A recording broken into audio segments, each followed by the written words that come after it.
to the Warzone Amateur Hour podcast.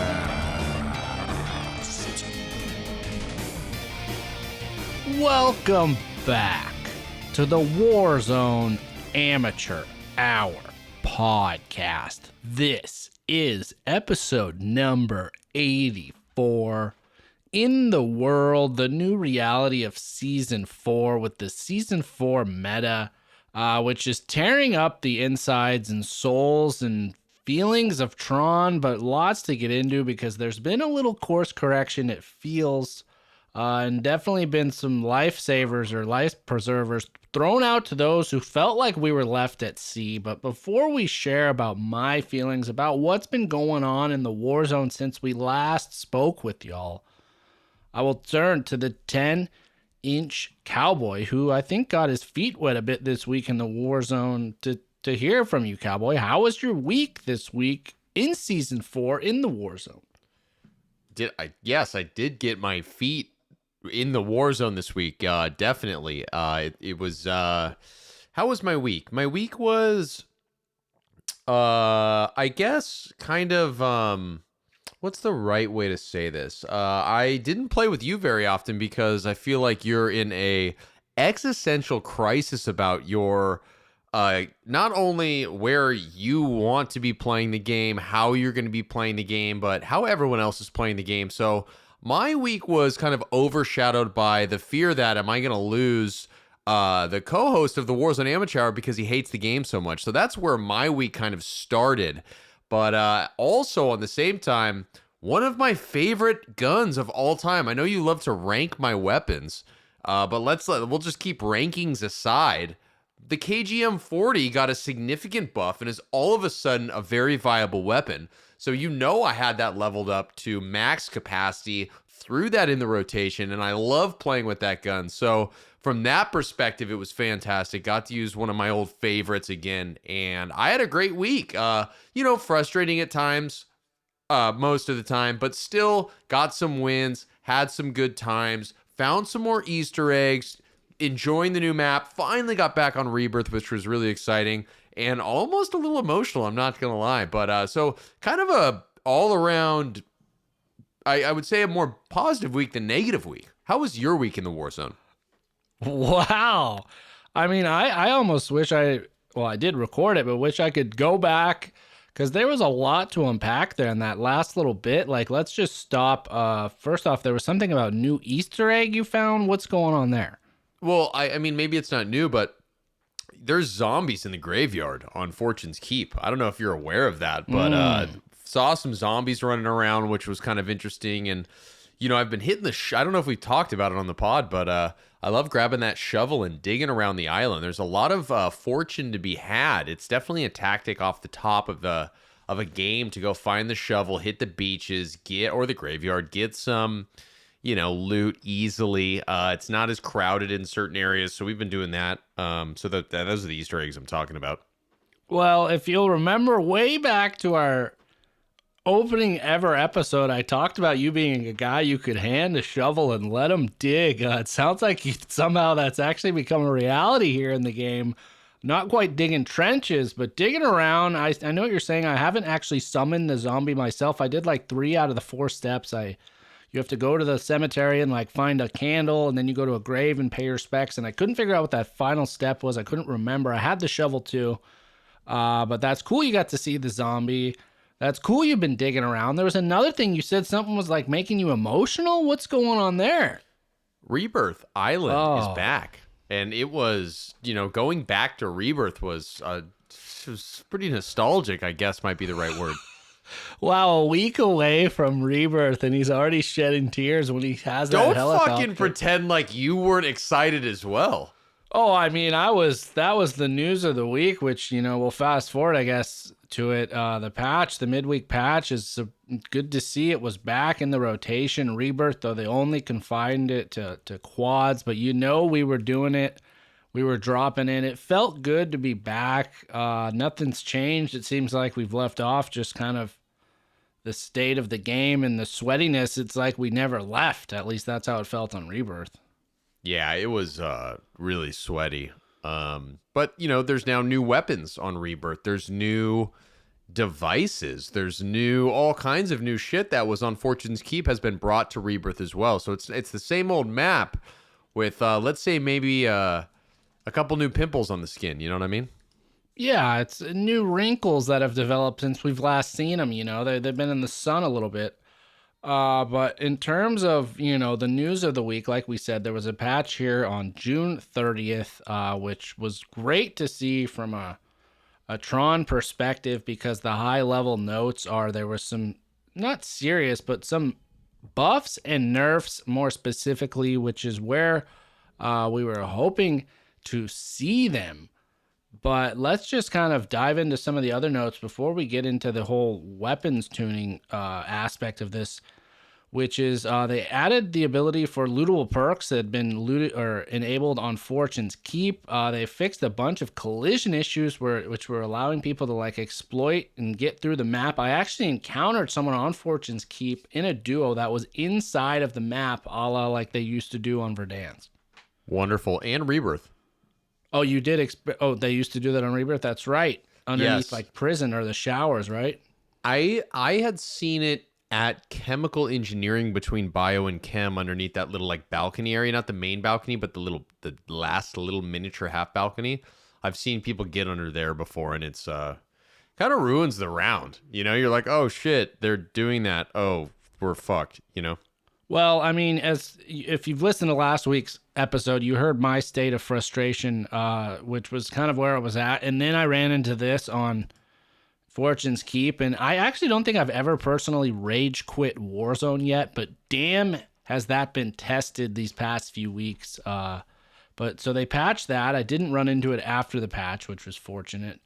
And then, like we said, the main kind of thing about this update was it was a weapons tuning pass. And so the high level notes are the first thing we saw was the NZ41 got a nerf, which was like, yay, the meta is going to be restored. But then it was sadly one of those meta nerfs where as soon as you hear the feedback, as soon as you go check out the game, everyone's still running it. It's not noticeably weaker, maybe like a few shots here and there. Essentially, it just kind of makes some other weapons a little more relatively competitive. Are you running the NZ? Have you noticed this? Where are you at with that gun? Okay, so what happened is I believe you sent to a group chat that we're in a photo of the current metas from, I believe, Warzone Loadout. Is that where that was from? That is correct. So I saw this, and at the top of that list was the KGM40. The NZ was not on that image that you sent. I was like, holy shit, the KGM40. It's the one. It's time. It's finally time for the KGM40 to feel, you know, like it is getting some love, and it was. So I think that update lasted about a day, maybe, and then it wasn't just one update. They did like a multiple rounder on the weapons changes, because somehow the NZ, or maybe it was Warzone Loadout got it wrong, and I saw like an early, I'm not sure what it was, but by the time that I had played the game, I was on actually playing with friend of the pod Sparks, and we were going through the KGM40 loadout, and we pulled up Warzone Loadout, and it had been updated, and the NZ41 was above the KGM40. And I was like, what the fuck is this shit? And I said, you know what, fuck that. I'm running the KGM40. I don't care anymore. I'm over the NZ. I'm running the KGM40. And to be honest, I had a great time running it. The KGM40 always was a laser beam. It was a matter of it not being strong enough to compete with some of the more heavy hitters. But it is strong now. It's a laser beam. It's way more of a laser. Well, actually, maybe I should walk that back. I wouldn't say way more of a laser than the NZN40, but for me, it is. I like the laser abilities of it now. So I'm currently running the KGM40, even though I guess technically maybe the NZ is still at the top of the list. But the KGM40, totally viable, totally workable. And yeah, that's where I'm at. Well, a lot to respond to there. First, actually, as part of this weapons tuning, the KG actually wasn't touched as far as I understand. So this wasn't a matter of like, oh, they finally gave it some love. It was really kind of like we had talked about weeks and weeks back. Like it was just floating right below the kind of tippy top meta. Like there was just too many standout guns that kind of you would just take over it. But we always felt like if things kind of got nerfed down and they left where it was, it had potential. And so it seems like it's living up to that now, but In terms of the updated meta ranking, I saw that as well, and I think it goes back to your second option you kind of came to, which is I think Warzone Loadout just really felt the nerf was stronger in the notes than it actually ended up being. It had to revise his rankings, put that back on the top. He was kind of, I think, hopeful like we were that they were going to really get the fucking NZ41 in line. So instead, he had to put it back on top. But the KG still, it's up there. It's viable. And in terms of like, you have this weird hot, cold, like, oh, I love the fucking KG. But then when I had you on the spot weeks back, I think you were like, for the record, I've never like really loved this gun. But then you put it in your top 3 when you did rank it. So now you're loving it again? I never ranked anything. I never gave you a definitive top 3. I think it was more of like, if you twist my arm, I'll give you some of my favorite weapons, and it just might be 3 of them. So let's step away from the 1, 2, 3 style, Okay. put me against a wall and Russian roulette me. But what was your question? I totally got thrown off by the rankings. No, it just sounds like you're back. Are you running the KGM40? Is that your go-to? Yes, Okay. yes. And I paired it with a Type 100, which I think is a mistake. I don't like the Type 100 anymore. Something happened to it. It's not what I remember. So I'm going to probably go... I'm thinking about rocking an MP40, actually. I've been... Since Fortune's Keep, it had the speed crack to it. Kind of got that dialed in a little bit, and I was enjoying the MP40. So I may be going KG M40 and an MP40. I'll be running double 40s. Well, the speed meta was also slightly, I think, addressed a little bit in here too. Actually, yeah, for at least the Marco 5, they adjusted one of the movement speeds. They decreased it by 5%. As we said last week, they already patched the taped wrap. Thank God that was broken. But in terms of short range, the Type 100 definitely is being ranked really highly after some of these other nerfs we're going to talk about. But I know you mean it's definitely hard to control, but I feel like I like that gun still. It packs a wallop, though. It's something you really kind of got to be point blank with because it's going to be jumping around. The Type 100, that is? Yeah, yes. But as everyone that has listened to me speak before knows that, like, any kind of gun, SMG, LMG, AR, whatever, anything that moves around a lot, it's not for the cowboy. I need steady. I'd rather have it soft and steady than hard and everywhere. You know what I mean? Oh, yeah. But speaking of the short range space and steady and hard and all that, there was a little shake up there, but unfortunately, similar to the NZ41, didn't really, I think, really reshuffle the meta, maybe compacted it a bit. But the Blixen received a nerf and the Marco 5, but both are still highly rated, highly ranked. If you're someone out there that like us who have not unlocked the Blixen, the good news is you can still get some meta SMG action with that Marco 5, which comes as part of the Battle Pass. And that's kind of my point here. As you said, you're going to the MP5. I think you might be well served actually ditching that. You probably have this blueprint, I believe, that comes with the Marco that you get as part of the Battle Pass. So you kind of got a good foundation for it. And you can level that shit up with these tokens pretty quickly. And as some friends of ours are attesting to, once you got the Marco meta, it's a fucking damn good option for the SMG space right now. You said MP5. I think you meant MP40. MP40. Fuck, I keep thinking you're going back to the old Modern Warfare MP5. No, it's okay. It's okay. I was running that for a while, but yes, right. no, I think that I will go down that path this week. I think I might get the old Marco. Is it Marco? Marco 5. I believe it's an Marco Italian 5? SMG. Really? I thought it was French, and I thought it was Marcon. But okay, so Marco, the old Marco. I think I'm sure I have that unlocked. I think it's level 15 of the Battle Pass is when it unlocks, and I think I'm there now. I also heard, as you heard as well from Sparks, that level 43 is when you essentially have the meta build for the Marco, and that's very exciting. Was it 43 or 48? Somewhere in the 40s. Something in the 40s, which it seems like the XP with the double tokens is working, at least in Plunder, because I was able to do some serious leveling on my NZ. But in terms of like the state of the SMG space after this, the Blixen still seems like the hands down favorite. It just beams, but I think the Marco, Type 100. Blixen question before we move on, because I don't have the Blixen. I don't think I have it unlocked. Do you? No, it's one of these ones where you have to get like sliding kills or It's a 10 ADS rounder kills, doing yep. something crazy. Yeah. Yeah, So, we'll unlock it like at the week before Warzone 2 drops. yeah, if that. But Yeah. Blixen, ground loot, is burst fire. Is the Blixen, when you level it, become an automatic weapon, or is it still burst fire? I don't understand. Well, you can configure it one way or the other, but actually I think they did a switch because all the ground loot ones I've been finding lately are the fully auto ones. And I feel like, I don't know if that was in the patch notes, but it definitely seems like at least on Fortune's Keep, you can actually safely kind of pick those up now and you're going to find the fully auto. But I believe it's either a way you configure it when you're building it or a barrel or something like that. So you got options with that gun actually.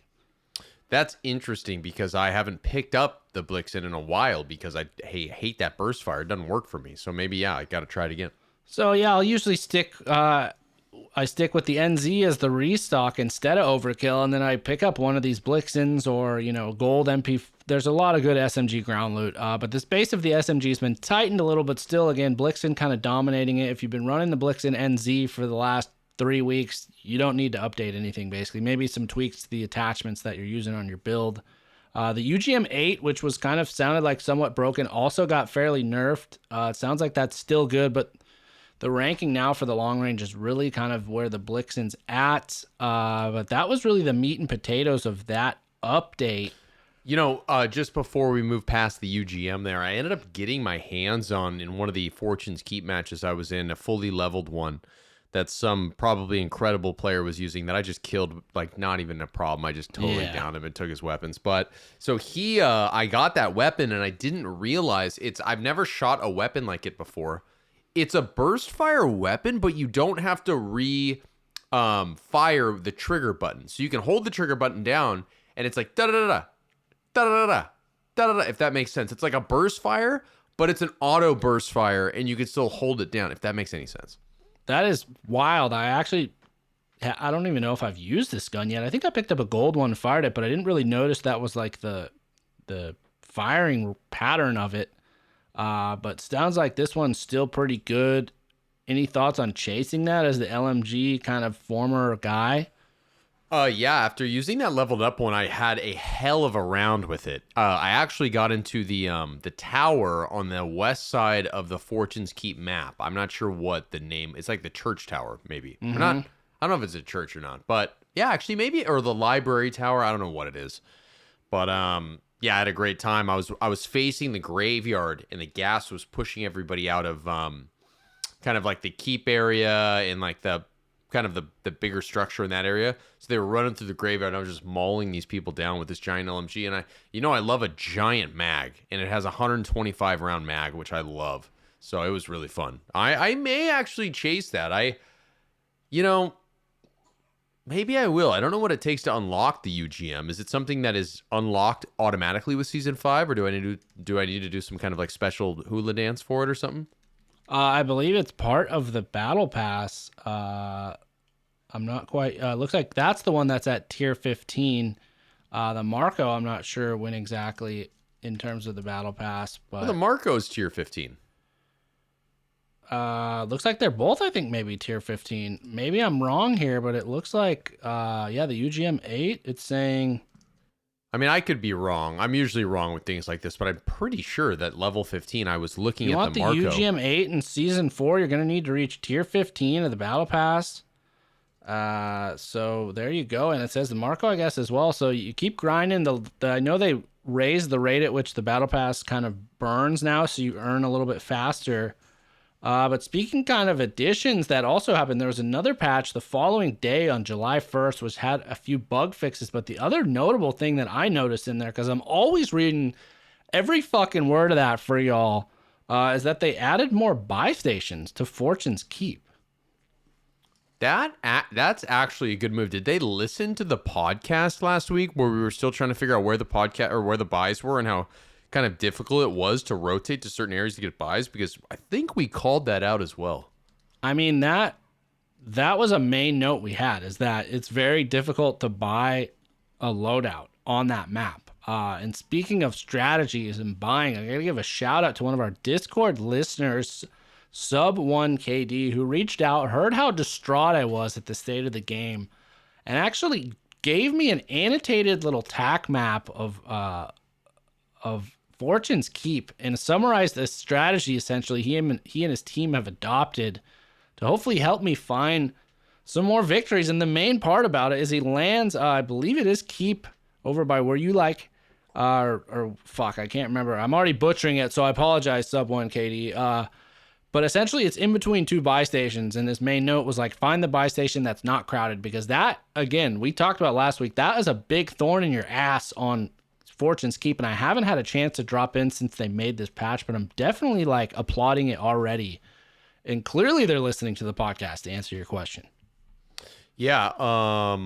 What buys was it? Because I know that there's a buy. I guess there's a buy in like the courtyard of Keep, and then there's a buy also kind of close to it, but near the tower there that we'd like to drop. What's the name of that spot? It's wow, I'm blanking right now. Not Keep, but not tower, but Yeah, I think we really used most of our brain capacity memorizing, Verdansk and then Rebirth, because I don't even have fucking Caldera memorized at all. And certainly not Fortune's Keep. But again, actually, the area he lands is Overlook. I'm looking at it now. Overlook. Okay. All right. The southwest kind of corner nugget there. And there's two buy stations, one kind of to your left and one to your right. That's nice. That's nice. We'll have to drop in this week. I want to get a feel for this because now, as we're talking about, Rebirth's back, which means we have 3 maps in rotation at the moment. What kind of that leads me to, like, do you have a rotation of maps you're doing, or are you just strictly back on Rebirth? Are you sprinkling in Caldera? Where are you at? Towards the latter half of this week when I was playing, we did Fortune's Keep, Rebirth. So I haven't hit Caldera, but I'm excited to play with a group of people and kind of like have the the choice of, the pick of the litter here. Like, we can do whatever we want. Rebirth is just so easy to keep playing. It's such an easy map to play over and over and over. But like having the option now, like I would love to drop to Fortune's Keep. I would love to head over to Caldera. Like I feel like I'm spoiled in a way. That's a good point. It is one where you just can keep doing reps. And it's kind of like we're at the arcade and it's this old pinball machine, and like we just got a feel for that fucker where we're going to get some fun out of the quarters we put into it, and whatever that means. But some of these other shinier, newer machines, like now we can take a look at, we got the option. I'm with you, kind of been bouncing between the two, but I did sprinkle in some Caldera this week because I wanted to check out the new foliage, kind of the new changes. Long story short, kind of shredded a little bit, but then got my ass kicked. It's a very slow-paced game. You just kind of, if you have the ADD built up from the resurgence, like it's hard to get on that game mode unless you're these cracked out, peak dropper. So I think I'm with you. I think it's going to be kind of bouncing between, but if these buy stations really make a difference, I could see it more of a 50-50 kind of split here. Yeah. I could see, Fortune's Keep, yes. Caldera, I don't know if I'm going to be doing 50-50 with Caldera still. Yeah. We had that for a while. Still not that in love with it. Before we move on to our next topic of discussion, let's take a moment to give a word to our sponsors. And first off, we just want to say to you, if you're out there, you're fans of the Warzone Amateur Hour podcast, and you yourself have an idea for a great podcast, did you know that you can bring your idea to life and start your podcast today with Libsyn? Which, for those of you out there, this is just the bottom line truth. We here on the Warzone Amateur Hour use Libsyn as our hosting and syndication platform for the Warzone Amateur Hour podcast. This RSS feed you're getting is generated by Libsyn. So we've been on Libsyn now for over a year. We absolutely love it. If you're out there, you want answers, what do I do? How do I start a podcast? Well, first thing you need to know is how is it going to host and get sent out there? Libsyn is the answer. They have everything you need to plan, launch, and grow your own podcasts. Yeah, so basically, if you want to do a podcast, there's 3 things that you have to understand. One, you have to be incredibly talented and be able to speak to whatever expert thing that you're going to be doing, like Tron and I do on a weekly basis. So that's the number one thing. That's more of a talent that you can't teach. It's more of an inherent skill, but trust me, you might have it deep down. So that's number one. Number 2 is you have to be an incredibly talented audio engineer, which Tron and I both are, but actually you don't have to be because there's incredible programs out there now that can help you edit, mix. You can hire somebody. Step two, you really, I mean, just because you're not as talented as Tron and I when it comes to these kinds of things, you can also do it yourself. But step three, which is actually the thing that we had no fucking idea how to do, was how to distribute and host a podcast. Literally, this was the thing that we did not understand before we did the Warzone Amateur Hour podcast. Libsyn was the piece of the puzzle that was missing. Am I wrong, Tron? That's exactly what happened. This was the key. It was the key, and I believe you recommended it, and I know we both have been extremely, we made the right decision from the start. We've never switched hosting, nor do we ever plan to. So if you're out there, you're interested in getting your podcast going, there's never been a better time than right now. Go ahead, visit libsyn.com. That is LIBSYN.com, and use the code FRIEND. That is FRIEND. If you need help remembering it, it's Libsyn, which is short for Liberated Syndication. Again, go to LIBSYN.com and use the code FRIEND, and you will it doesn't say if they get anything for it, so I'm just gonna say, and use the code FRIEND, FRIEND, and create your podcast today. And if you do, please let us know. We'll check it out. We'll give you a fucking sub. We'll do all the things we ask you all to do out there. Shit, maybe we'll actually be guests on your podcast. Maybe. I'm not making a commitment for myself, but Tron would love to. Well, we're having a hard enough time keeping up with all of our commitments to our listeners as it is, so can't promise that. But again, check it out if you're interested. Thank you so much to Libsyn for supporting us. Now let's get back to our regularly scheduled content. But finally, a note here that I wanted to include that I think we missed. I don't think we ever mentioned. It was back before season 4, or maybe it was right with season 4, and it got buried, among the high-level news. But one thing that came into play for me that I was like, oh, wait, I forgot about this week was now as part of fire sales, a recent change they made is that loadouts are discounted during fire sales now. I didn't know that. Yeah, so on Rebirth. What's the sale price? So on Rebirth, normally $7,500. I believe with the fire sale, it was like $5,600. Because I went there to pick up my self-revive. I think I was going to buy a loadout too if I had the change, and then I saw the discounted price, and I remembered, and I put it on the agenda. So if you're out there, I'm not sure what the math, what the percentage is that equates there for Caldera for the 10,000, but it's a tasty little treat there. What is the perk that gets you cheaper buy stuff? There's a perk out there that whoever has that perk can buy things for a discounted rate. And we figured that out because somebody found that perk on Rebirth or Fortune's Keep this week. And it was like, holy shit, I have this perk. I can buy the loadout for, I think it was $5,600. And I was like, why the fuck isn't one person in every single group running this perk? Well, then it's a lot of coordination to buy stuff, but maybe early, but then we coordinate every time we buy something. But here's the thing, you have to get the initial loadout to get the discount. So that by that point, you've already bought one loadout. The guy's going to then sacrifice his perk. Oh, that's a really good point. Okay. But to answer your question, I think it was, part of it was we got specialists. So that's why we had it. He might have just found it as a lootable perk though, either way. But it is hardline, and that gives you a 25% discount at buy stations. And I think he had hardline plus fire sale, so he would have been able to buy one for like 4,000 something, I think, at the time. Oh, hardline compounds with fire sale. I believe so, but again, fucking been wrong hundreds of times, so this could be 101. Thousands. Yeah, okay. Thousands. Well, good to know, good to know. That's actually really interesting, though. I mean, and when you get specialist on the Rebirth with the Easter egg, you get a loadout as well. So I guess, yeah, it's trickier. Unless, I mean, if you were playing Caldera and you in your first loadout, you got hardline, to get the second one for cheaper. I don't know. Is it worth it? I don't know. Yeah. I don't know. I don't even know what perk slot it is. I think it's 3. Okay. Well, then that's maybe, but there's some good options there. So I don't know. That's more of a, I believe, multiplayer perk because it gives you some other shit, not with buy stations, but it gives you... I think you unlock your kill streaks faster or something like that. But that's kind of it. In terms of the meta, like where I'm at, I'm a little sweat lord, cuck boy, got Of the course. restock, and then I'm running the NZ41, and then I try to you're find a on the Blixen. NZ40 now. Wow, you're on it. Yeah, I've been, I ain't gonna fight it. Like You were fighting it though. I feel like last week you've had like you've turned the page. A new chapter has been written. I feel like you were very hardline against it. You're a man of principle. The Tron is the man of principle. Now all of a sudden you're I running was the NZ. hardline against like what it represented. Like it was just this dominant gun in the meta. Oh, okay. So I think it's not I about what it mentioned- is. It's about what it represents. That's the kind of person you are.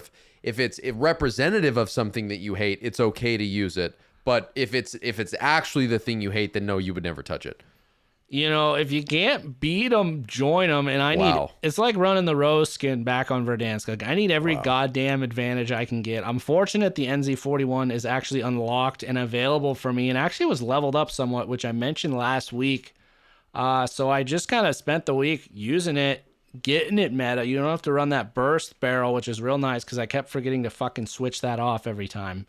But it's a joke. Like, there's so little recoil on it. It does a ton of damage. It's kind of embarrassing that this is the state of the game right now. Like, I know the STG meta was up there too with how kind of dominant, but they need to fucking nerf it again.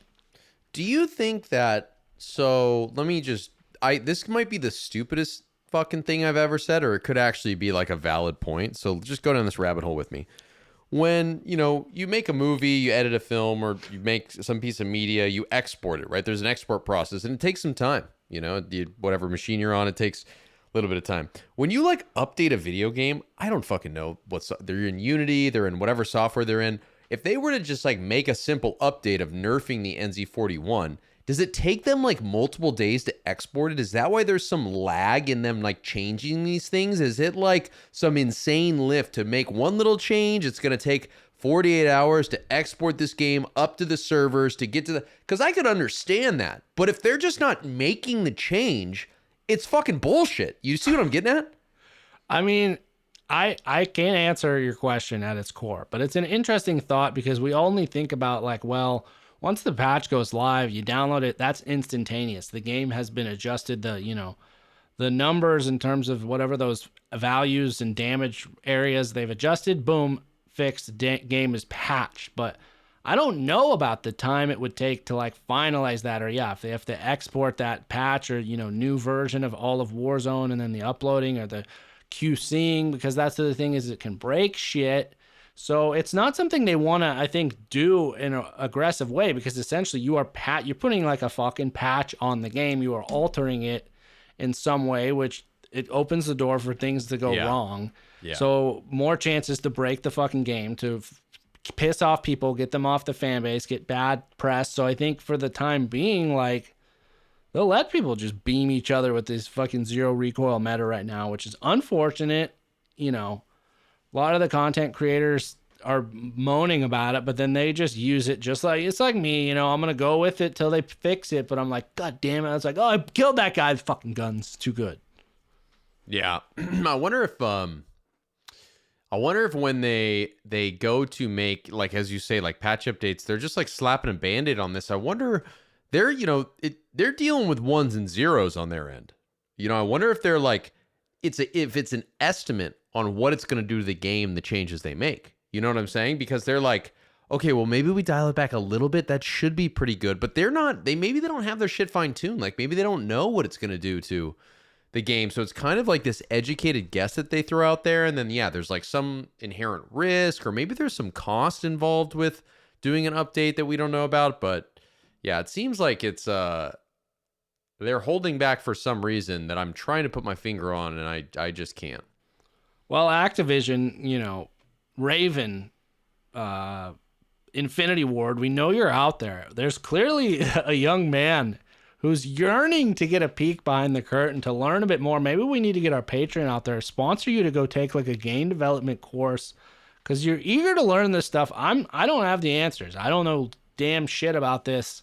But I think some of the stuff you touched on, maybe a little asinine and out there. Other stuff, probably somewhat realistic, in terms of they don't really know how these values are going to affect the game. I think they have broad, algorithms and stuff to calculate TTK, but TTK is relative because let's say, You miss one shot, you miss two shots, alters the TTK. You hit one headshot, alters the TTK. So it's not just this black and white, like, you know, adjusting the fucking temperature of the pressure cooker here, the slow cooker for the old pulled pork you're gonna pick up in the morning. Like, it's not that simple, man. There's a lot of fucking X's and O's, man.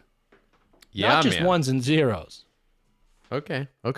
But yeah, in the end, I'm a little sweat lord trend chaser running the NZ, trying to find a Blixen when it's on the ground. I run the Type 100 when I need an SMG that I've had. So chasing that, hoping the meta is going to get shaken up, but probably won't until season 4 fucking reloaded. In the meantime, you'll just find me on, I already forget the area of Fortune's Keep, that he's Outlook or whatever, Overlook. I'll be up there. I'll be on fucking, I like towers, I guess, because I'll be on Headquarters Tower, on, Rebirth. Maybe I'll just go Airport Control Tower on Caldera, too. You like high vantage points. You're a high vantage point guy. I like the power plays, baby. Okay, wow. So are you feeling, though, I mean, I think that the question that the audience wants to know, compared to last week, how are you doing this week? Are you swimming or are you sinking, I guess, existentially? Well, like I kind of said at the opening, I was drowning last week, like bitterly. Like there was people reaching, saying like, "Here, take my hands," and I was like, "I don't even fucking want it. Just let me die out in here. I don't want the game. I'm over it. Fuck it." But I gotta say, these changes, especially Rebirth coming back in, have kind of reeled me back into the game. They've thrown me the life preserver. I've grabbed it. I'm being pulled along now for the ride. Let's just say. Well, that's good to hear, because last week was definitely one of the darker Trons. It's like, you've seen the movie Tron, obviously. There's like the dark version and the light version. There's like the anti-Jeff Bridges, I guess you could say. And he's like the not good guy. That's what you were last week. We need to get the real Jeff Bridges back. I mean, well, first off, that character himself is not Tron. Tron is inside of the game. He fights for the users. So I guess in this way, though, it's kind of like the anti-Tron who like fights against the users, which I think was the case in the early going of the Tron Legacy film. But that's neither here nor there. I'm with you. I mean, but that's how I am. We've talked about, we're not going to sugarcoat things. As much as I've been accused of being a shill and, little baby boy carrying the water for Activision, I will call them out when I'm displeased with this game. So, those who stuck with me through the good and the bad, that's what we're going to bring you on the Warzone Amateur Hour, is unfiltered thoughts on the game. And if they're out, I mean, we've got results. We already got the buy stations coming. The tape wrap was patched. That was patched before I even fucking said a word on the podcast, because they knew. Yeah, I'm not sure whoever accused you of being a front for the video game companies, but that's I totally hear you. That I have no idea what you're talking about, but yeah, I'm glad that you're back on board. I'm glad that we have a positive force. I'm glad that you're completely accepting and excited about the state of the weaponry, and I'm looking forward to more. All right, well, that is going to do it for us this week on the Warzone Amateur Hour podcast. Hope you all had a safe and healthy holiday weekend here in the United States, or whatever you're doing outside of the United States. Whatever you are doing, though, like, subscribe on our YouTube, leave us comments, get us, on Libsyn, check us out there. Do all the good stuff. We love you all. We got some exciting news coming finally as the Cowboys getting settled. Yeah. Yes, I am moving into my final state of residence tomorrow, which is Tuesday, July 5th. So I am going to be playing a lot more, being able to relax a lot more. It's going to be fantastic. Big life changes coming up, which is really good for the pod and for the WA and everything else. Well, hopefully you soundproof those rooms so we can get some more death comms. I'm building out. So the old, as you put it, the lady cowboy, the cowgirl will not let me play Warzone inside the house, but we have like this garage that I'm converting into like a kind of like a working office-y, like I'm going to put the PlayStation out there. I'm going to build out the man cave, maybe a green screen. I don't know what's going to happen. But it's separated. The garage is obviously separated from the house. It's a different, building. And I'm going to get loud in there. So I'm really excited about it. It might be bad for my voice in actually speaking vocally on a podcast, but I think that it'll be good for my relationship, frankly. So I'm excited about it. Well, looking forward to all that. Looking forward to hearing some of those screams and playing with you a bit. Looking forward to talking to you all next week. And until then, Good luck in the gulag, and happy 4th of July. God bless America.